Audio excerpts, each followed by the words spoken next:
First, a word of condolence to all our Yankee fans.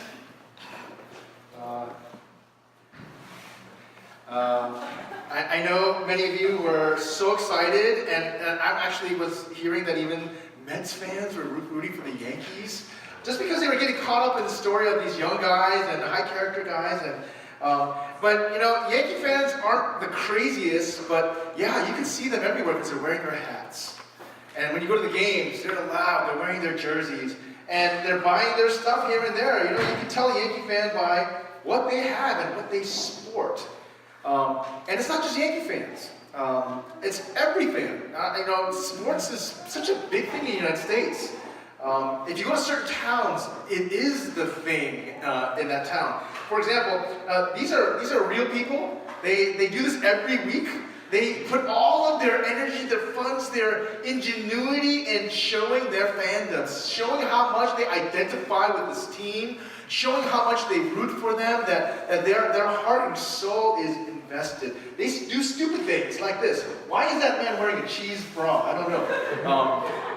But they're proud to say, I am a Packer fan, or I am a Raider fan. Or this is not just the United States. We're not just the weirdos, right? You show your colors wherever you go. This has been a part of somehow a human community connection, that when you are excited about someone or something or some team and you want to say, this is who I am, you show it. Well, I know because I live with one. And anybody knows my wife. She is a crazy Seahawks fan. In fact, I was sharing last week when in our grace group we talked about it. Anybody have any kind of superstitions? And nobody's like, no superstitions. And then our grace group leader basically said, what about sports superstitions? And everybody was like, oh, that's a whole different category. Why didn't you say so in the first place? My wife, when I get home on a Sunday, she is all ready for like an afternoon, evening game. She is already decked out. She has 2 jerseys on. She's got leggings, sports leggings. She got Seahawks socks. She has Seahawks arm gear, you know, and a Seahawks hat. And I come home dressed like this, and she's like, get dressed. I'm like, what? Put your jersey on. You know, because if I don't have my jersey on, I'm somehow hampering the team. So I live with one, you know, and Seattle's filled with people like this, as well as New York. So when you're a fan, you show it. It's visible. It's you identify yourself. There are distinctive colors, there are distinctive logos and shapes that tell the world, this is who I belong to, this is who I root for, this is who I am, right? But what do we do as Christians? If this is the fan gear of all these teams, of these cities, of these countries, of these peoples, what is the fan gear, the follow gear, what we put on to say we're Christian? It's not this, it's not a Tim Tebow thing that says Jesus on the back. You know? And even though some people will think so, this is not it either. You know, we don't walk around with John 3:16 on our shirts as a way of saying, this is the way we tell the world what Christ looks like, wow, the greatness of Christ. And it's definitely not this. Yeah. Right? But people think that. Yeah, you have to have a cross on you. You have to have a cross in the building. There's no cross in this building. Oh my gosh, we're like blasphemous. No, there's no identifiable mark, some logo, something that has to say, that encapsulates all of what it means to be a follower of Christ. And these are, sorry to etch this into your memory, these are, but there's something more distinctive. There's something more powerful, transformative, of a distinctive mark of what it means to be one who follows Christ. It's not what you wear on clothes, okay? It's a metaphor that's going to be used to describe how you treat people. How you treat people. When we treat people the same heart, in the same kind of way that Jesus treats people. Jesus says it himself. This is the most identifiable, distinctive mark that we are his followers. Well, we're looking at this whole series, and we're going through, and we're pretty much almost halfway through. We are halfway through. This is session 4 of 8. And we've gone through a nice progression to describe, hey, this is what it means to be a Christian. Not someone who has had an experience in the past or grew up in a certain culture, but someone who's saying, even at the first steps, one step at a time, I'm following. You don't have to be some super spiritual person. You just have to say, I'll take a step to follow. You don't have to understand everything. In fact, you have to be a sinner in order to qualify. Somebody who's not have everything put together. And we've been walking through just what it means what are some of the results and what are the things you're going to encounter. Last week we talked about how if you're following Jesus, as his disciples did in his time, you're going to run up against fear. And following Jesus has a way of actually encountering those fears, overcoming those fears, resulting in a confidence in every aspect of our life where there's a boldness and there's a fearlessness. Today, we're looking at a different aspect of what it means to follow Jesus. And when you follow him, we get to represent him. We get to be vested in a kind of expression where we look like him. Our very way of treating other people comes in line with following him. And the result is we are able to love people like Christ loves people. And so that's the passage that was read to a church in a town called Colossae that never saw Jesus, never heard him directly, but they came to be followers of Jesus. They came to understand who he is, what he was telling them about the kingdom, about what our destiny is, about who God is, and ultimately how we're supposed to live. And in this book to the church in Colossae, Paul says, "Therefore, as God's chosen people, holy and dearly loved," there's a command here, "clothe yourselves."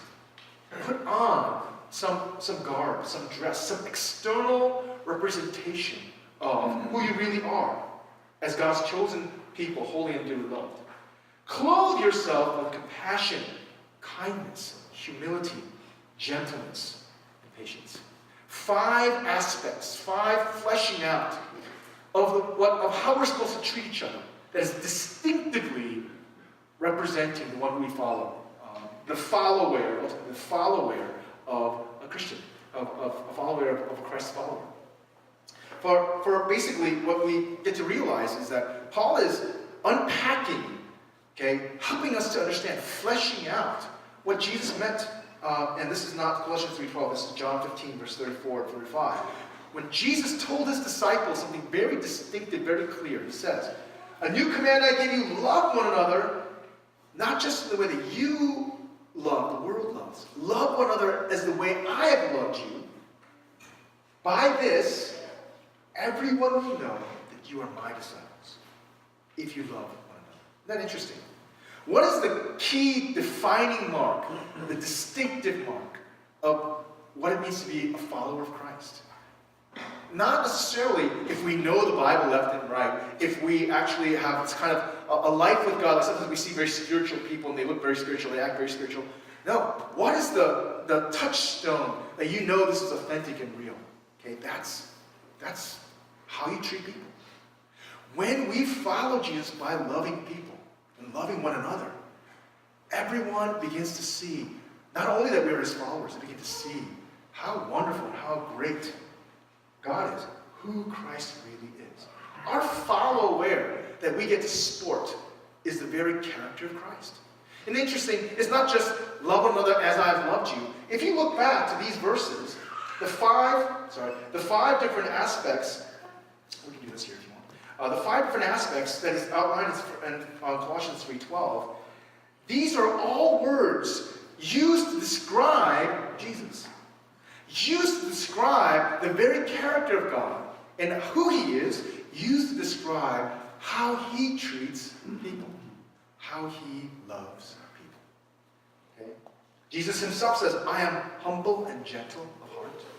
He's describing that he had this compassion for the people who were like a sheep without a shepherd. These are all words to describe what the Holy Spirit does in making us like Christ, the fruit of the Holy Spirit. These are all words about God. That these 5 are a picture, a portraiture of the very way that God treats us. How he loves us. Love is so tangible. You could say, "I love you. I feel love for you." But you know what? Without a tangible expression, you don't know what love really looks like. But these are tangible expressions of how God has loved us, is loving us, will always love us. And this is the way that we get to follow him, and the way that we love other people. We're going to unpack a little of these 5, because it's helpful to understand, because these meant to be unpacked. in our language, we only really have one word for love, right? One word for love. Really, that's all we got. It's kind of lame. In their language, they had, in the original Greek, they had 4, possibly 5 different ones to describe different kinds of love. You know, a love between a man and a woman.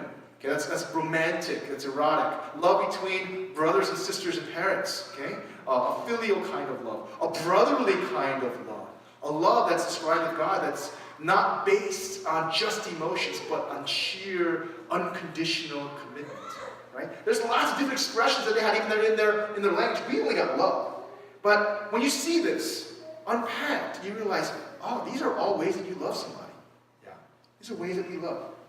I'm going to follow Andy Stanley's definitions and unpacking because I think he did a good job of putting it in our language that makes some sense, at least to me.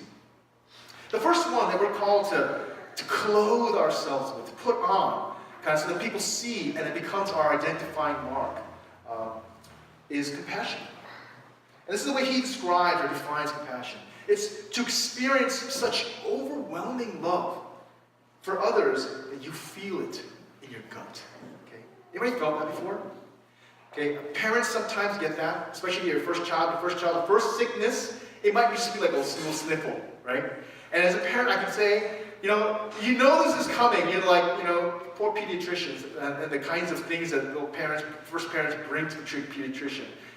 Oh, my child, he winked funny. It's like, wow. But when they first get really sick, as a parent, you're like, oh, my baby, oh, my gosh. You're praying, God, give it to me, take it from her, give it to me, that kind of stuff. I'm making fun of this, but yeah, somehow you didn't have this before. Maybe for your spouse, your spouse is like, suck it up. But for your child, you feel this incredible compassion. You'll do anything to take this off of them. And I don't know if you've ever felt that, maybe not just for your child, but for somebody you really care about. Can you imagine feeling that for a stranger? You're going to this place and you see this, whether it's a child or it's a woman or it's a person, and they're just suffering. And what wouldn't have moved you in any shape or form in the past, because you've been following Christ, something hits you. And you're weeping with them. And you're just so connected to their pain and wanting them to experience God's love. You have this incredible love for them. That's actually a byproduct of knowing God, following God. Because God feels this way. The word compassion in that original language actually does mean spleen. Isn't that funny? That's how they understood what compassion was. It wasn't something like, I have to be compassionate like a robot. I have to give money to this homeless person. It's actually, you feel it deep in your bowels.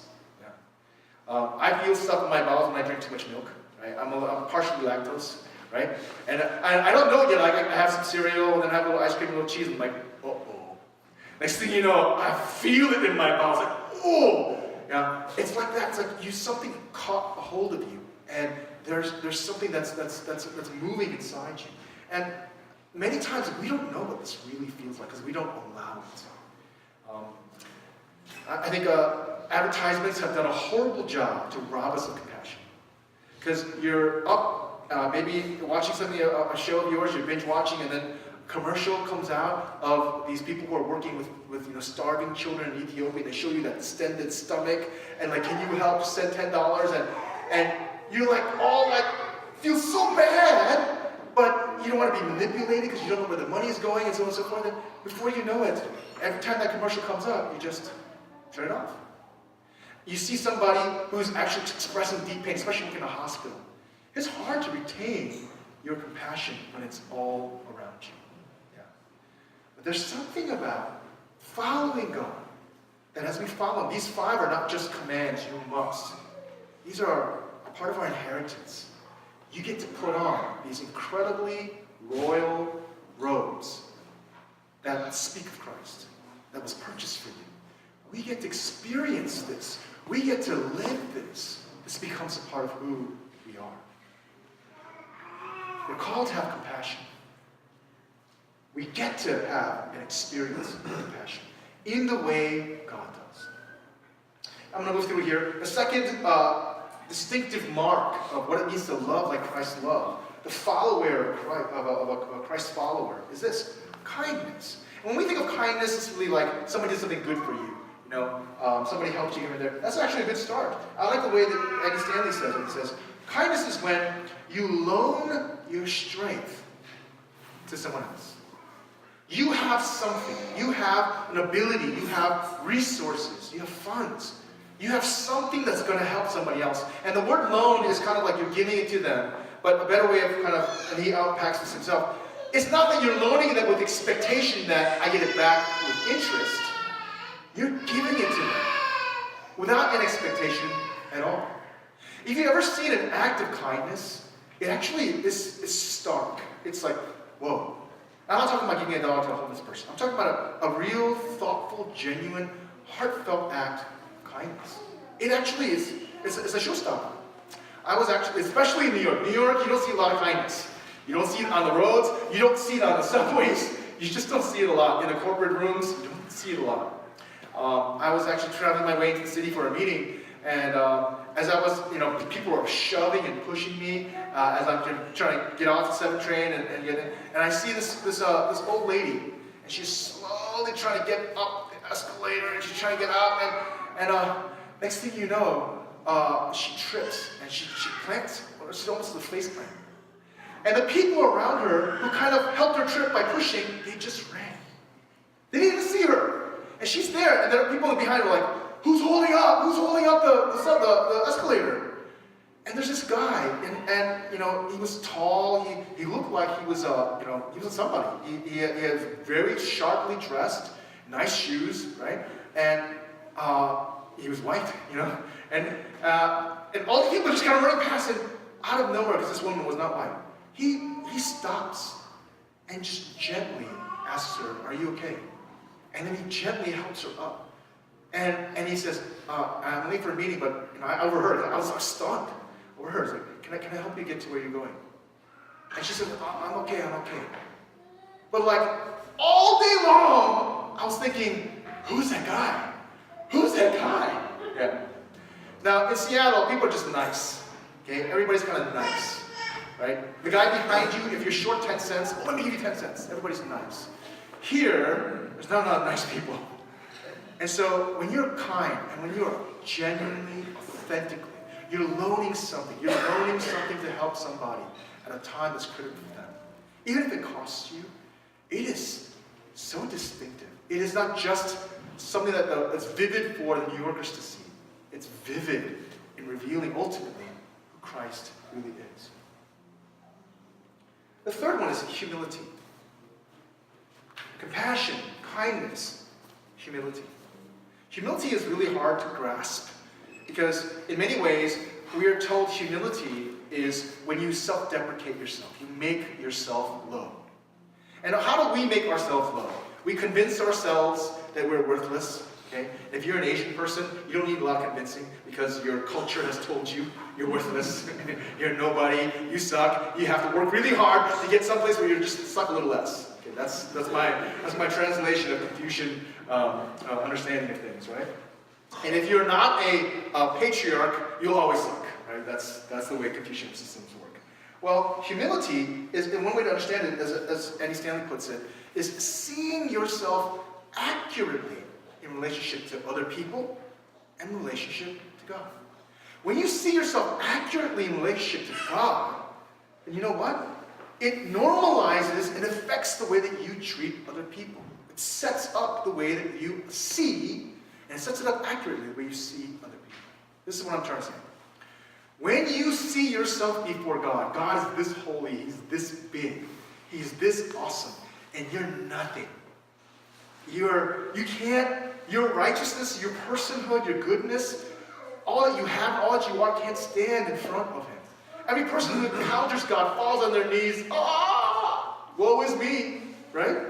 For I am undone. I am from people, who are worthless, pretty much. That's the one part. It's true. You don't have to fake humility when you come in the presence of God. When you really encounter God, I can tell you from personal experience, it's weird. It's how you feel. That's why every time somebody comes up in the presence of God in the Bible, it's God in His graciousness, or the representative of God, the angel, or even Christ has to say, don't be afraid, it's okay. Because that's the first thing. Okay?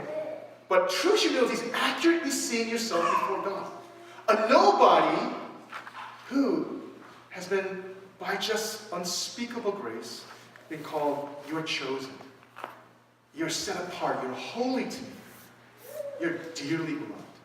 A nobody who is the target of forever love and grace.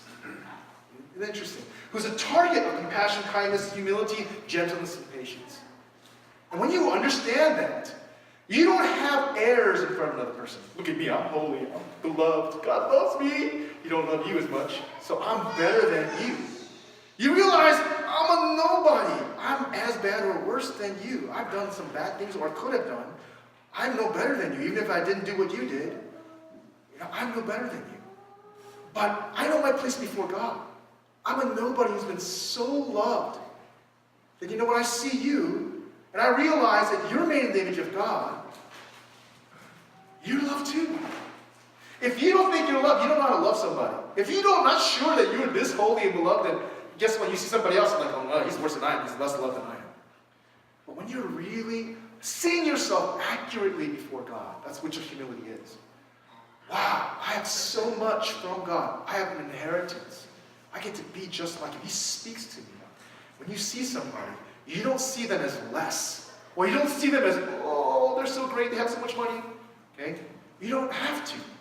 You see them through the lens of God. You see them accurately. You don't try to put up airs to make yourself better in front of them, to make them feel less. Okay? You don't try to make them feel better by deprecating yourself. Okay? You can just be with them. You can treat them as a human being, loved of God. And I love this because this is what Jesus was. He could sit in front of a tax collector, a leper, a prostitute, somebody who has no worth whatsoever, and be himself. He could sit before like a king, like Pilate and Herod, and not be overawed or like, oh, I'm not worthy. He knew. He saw himself accurately. And that's something that comes to us, something we get to wear. Here's a fourth, gentleness. You might think gentleness is really useless, like somebody who is just so kind, and especially in New York, you need people who are movers and shakers and get things done, and have to crack whips sometimes, right? That's the kind of leader that we like. That's the kind of person. Somebody who's passionate and just people revolve around. Some nice grandpa, hey, is really nice. You don't necessarily think that this is, the expression, clear expression of God and how he treats others and how we're supposed to model after. And I like this. A great way of defining or describing what gentleness is gearing down to the level of the person you're addressing. Gearing down to the level of the person you're addressing. It means somebody who has a lot of smarts, somebody who has a lot of resources, somebody who actually, in many ways, is so, strong, when they're encountering somebody who's not. They don't use it to step on them. They don't use it to make themselves great. They actually, not as an act of condescension, okay, of thinking that they're talking to a child or somebody who's not competent, but as an act of love, they condescend in a very healthy way. They change their language. They change their interaction, their conversational points. They don't bring and wield force for their own sake. They actually limit themselves just to bring relationship to somebody who's weaker, somebody who may even feel less. Gentleness, actually, I'm finding, is because it's very rare, is one of the more clear descriptions and distinctive marks of a Christian. In fact, if you were to ask me, why am I a Christian today? And I had a chance to talk with Pastor Richards, the new pastor on staff, and we were going through our personal stories, and I explained to him how I was this close to taking on Christ when I was in college, because I had to understand mentally, intellectually, and it was impossible where I was. The thing that convinced me that God was real and that he loved me was a guy who was as smart as I can imagine anyone being, as learned and as gracious as a person. And it was his gentleness that actually won me over. He didn't use the big words. He didn't treat me like even though I wasn't in great shape at all, emotionally, relationally. He just came down to where I was. And he was so safe, he was so gracious, he was so, that's the best word I can describe it, gentle. And as I looked at him, and I was really wrestling with, like, who is this God? Who is Christ? All of the pictures of who Christ and how he related to other people came so vividly tangible because of his gentleness. When you look at people who are Christian, mature leaders, that's the one you gotta look for. Because mature leaders who are movers and shakers have done things, but they don't have a gentleness, actually is missing the mark. There's something missing. You might find somebody who actually has just a general gentleness, but a Christian gentleness that's driven out of other-centered love. It is so distinctively Christ. Yeah. Somebody who can sit around with children and just talk with them and laugh with them. Somebody who can actually be in a really unsafe environments, but be so beautifully safe. Now, I love this about this, that this is God. Because if he wasn't gentle, we are toast. We are squashed. Okay? He treats us where we are with the appropriate level of strength. The way Andy Stanley described it is, when you're taking your contact lens off, you use a different level of strength than if you're holding onto a baseball or an apple or a hammer, Right? Can you imagine, with that grip strength of a hammer you can hurt somebody, right? God knows how to move with the strength that we need, okay? And that's how gentle he is with us. That's how gentle he's been with me. And I've been sensitized to that. I've had some leaders who were incredibly non-gentle, and I've got some scars from that. But when I see someone who is wearing gentleness, clothed with it, choosing to clothe himself with gentleness, it is so clearly Christ. Lastly, patience. And it's kind of similar to that, this other-centered love, where you're geared down, or you decide to operate at the pace of other people. Okay? For New Yorkers, this is not easy, You have a pace, and if you can get a sense of it, it's not just because the coffee that's going through my veins. I talk fast, I think fast, I can't stand writing because I can't get my thoughts fast enough. Not that they're great, it's just they come at a pace. I drive fast, I'm sorry, I'm driving fast. And New York just made it worse. And so when you encounter somebody who, for whatever reason, they can't think as fast, or talk as fast, or drive as fast, or they don't want to, you get what? You get kind of, right? Why can't you do it like I expect you to do it, or why can't you be like me? Well, Christ slowed down. Okay, even though there are times where he's moving fast, he slowed down. And sometimes people will be like, what the heck are you doing, Jesus? Why are you spending so much time here? Why would you sit and talk to a woman, a Samaritan woman, when we got to get someplace? And he has this long conversation. Because he knows that she needs it in the book of John. He knows that there's something's going to happen in her life. And he slows down. He gears down. He decides to operate at her pace. Even though she's deflecting, and if you ever see that conversation, and John, he's going all over the place, he gears down to where she is. And I love this about him.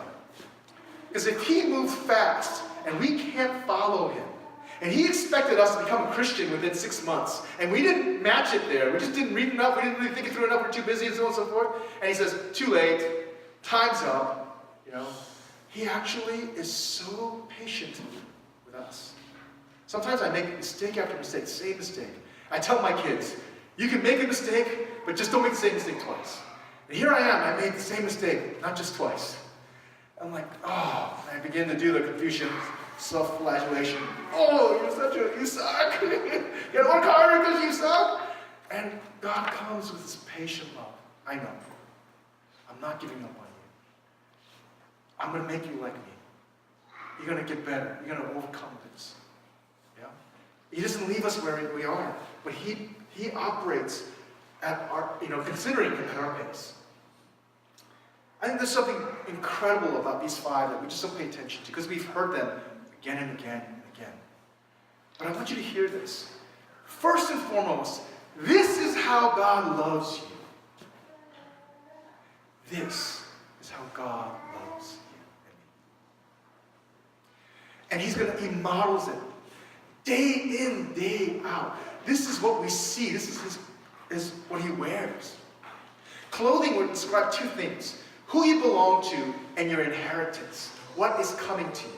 You know, Joseph, he got the multicolored shirt, the multicolored thing. I always wondered, because I grew up in the 70s and they had these really funky descriptions of what Joseph had. They were like these wild, tie-dyed, multicolored clothes, But back then, color was expensive, and it was that suit, that clothing that his father Jacob gave to Joseph was saying, you are my heir. All of this, all of what I have is going to come to you. Isn't that interesting? And he sported it around like, look at me, I'm the heir. I'm going to inherit all this. Clothing describes two things in the Old Testament and New. In that culture, it describes who you belong to, right? What you wear is your identity, right? And it describes your inheritance. These five saying, you belong to the God who treats you like this, who will always treat you like this. And you get to have this inheritance. This clothes are yours. These robes of righteousness, purchased with blood, are given to you. This passage ends up with just a few extra kind of encouragements, commandments of you get to live this out. You get to learn this. You get to, break into this in community.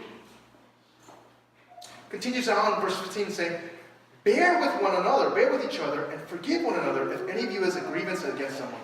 Forgive as the Lord forgave you. Isn't that interesting?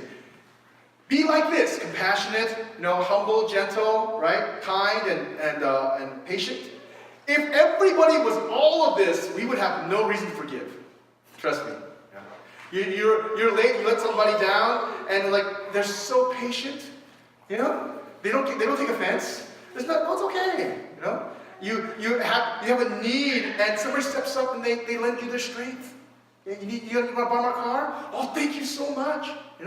You wouldn't have any problems. But the reality is, not all of us are there yet. Okay, we're still struggling. We're not quite there yet. We're under construction. And so this is a reminder. Understand the other person who maybe should be compassionate with you, but is not. Who should be kind, but wasn't. Who should be this gentle, but they've scraped you. They've hurt you. Just realize, you can bear with them, because God's going to finish his work. And in fact, this is a place to practice this. How do you learn something? How do you develop something? How do you get into your muscle memory? You got to practice this. And in fact, it was spoken to a church family, saying, this is where you learn it. How to wear these clothes and wear them right. Bear with one another. Endure is the word. Endure when somebody else is not expressing this full Christ-likeness. And then forgive them. On top of all this, put on love, which binds them all together. That love actually is able to cover even painful experiences. Because in the spiritual home, this becomes something that a part of our cultural DNA. So that when we go out into the world and we see a stranger who stumbled, we don't have to sit there and calculate, oh, do I have to do this? Oh, but I'm busy. We've practiced it. It's our instinct, something that we do. Now, I'm feeling that we are given opportunities to be like this and to show the world, this is who I am, this is my inheritance. I'm a dearly beloved child of God. We have all kinds of opportunities to do this. But often, we miss the moment. I miss moments a lot. We miss the moment because we're not practiced in it. Yeah? And when sometimes somebody, even in our church family, they're not always compassionate, they're not always gentle, they're not very humble sometimes, and next thing you know, your heart is aching, and you're like, oh, and you don't realize this is an opportunity to do two things. Number one, to bear with them and to forgive them. And when you bear and forgive, guess what? You grow in compassion. You grow in humility. If you ever sat under somebody who is constantly prideful, guess what? That pain teaches you a strange, beautiful humility. Yeah.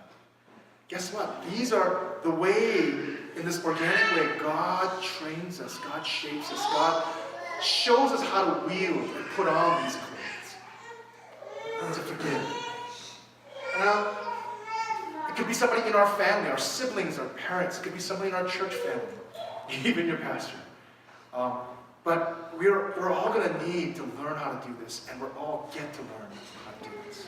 And this becomes the most distinctive way people see